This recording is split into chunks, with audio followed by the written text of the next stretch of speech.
So, have you ever been there? You're cranking up the thermostat, you can hear the furnace kick on, but you're still shivering.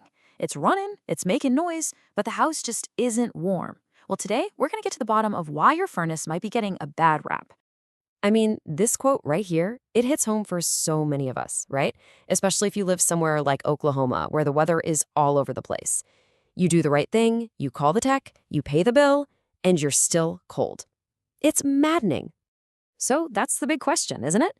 If the furnace is supposedly fine, what on earth is the real problem? And let me tell you, the answer is usually hiding in plain sight. Or, well, not so plain sight. And it has way less to do with your furnace than you'd think. All right, let's play detective. Okay, let's dive into the cold house mystery. You know the drill. The technician shows up, plugs in their gadgets, and gives you the all clear. They'll say, yep, the burners are firing, the blower's working great, and the temperature coming out of the unit is spot on. So, what gives? And here's the really weird part. All these things, a furnace that runs all the time, a blower that's working, hot air coming right out of the unit, those aren't signs of a broken furnace. Those are signs of a furnace doing its job perfectly. It's trying its hardest to warm your house. And yet, the plot thickens.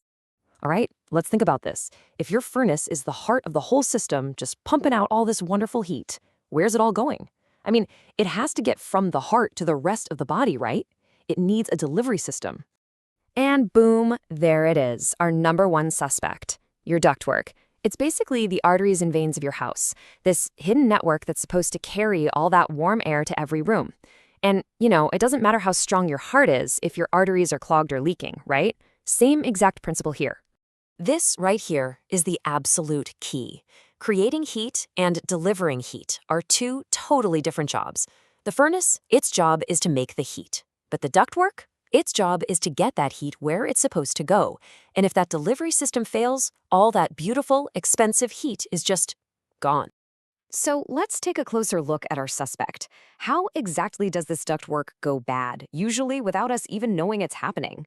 Yeah, it's just like a list of medical problems for your house. You've got ducts that are leaking, just bleeding out heat into your attic.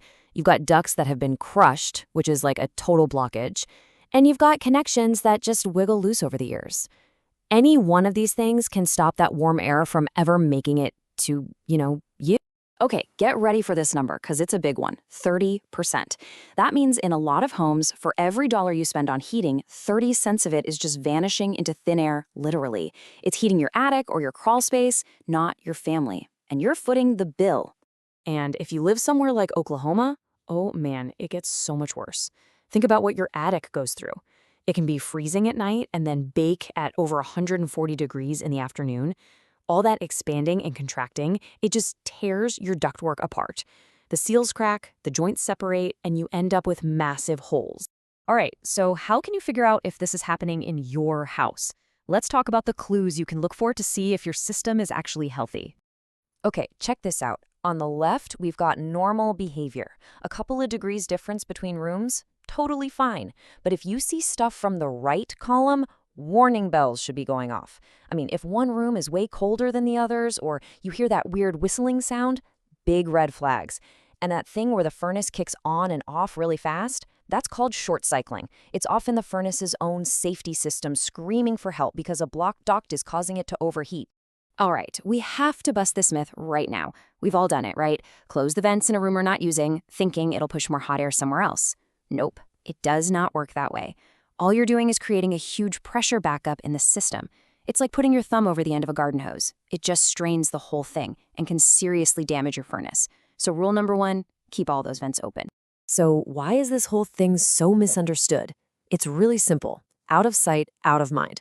Your furnace is this big metal box you can see and hear. It's easy to blame. But the ductwork, it's hidden away in the attic, tucked behind walls. You never think about it. But that's where the real drama is usually happening.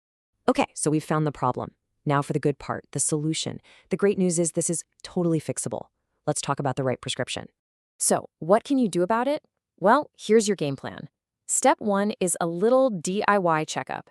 If you can safely get into your attic or crawl space, take a peek. See any ducts that are obviously squashed or that have come apart? That's a good start. But for the stuff you can't see, you really need to call in a pro. They have special tools to measure pressure and airflow. It's like giving your house a medical exam to find exactly where the problems are. And honestly, this might be the most important thing to remember from this whole explainer.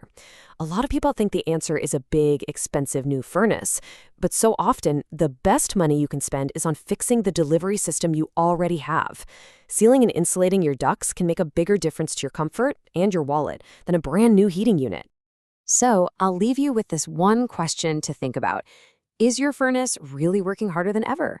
Or is your ductwork hardly working at all? Figuring that out is the real key to solving this mystery and to finally feeling warm in your own home.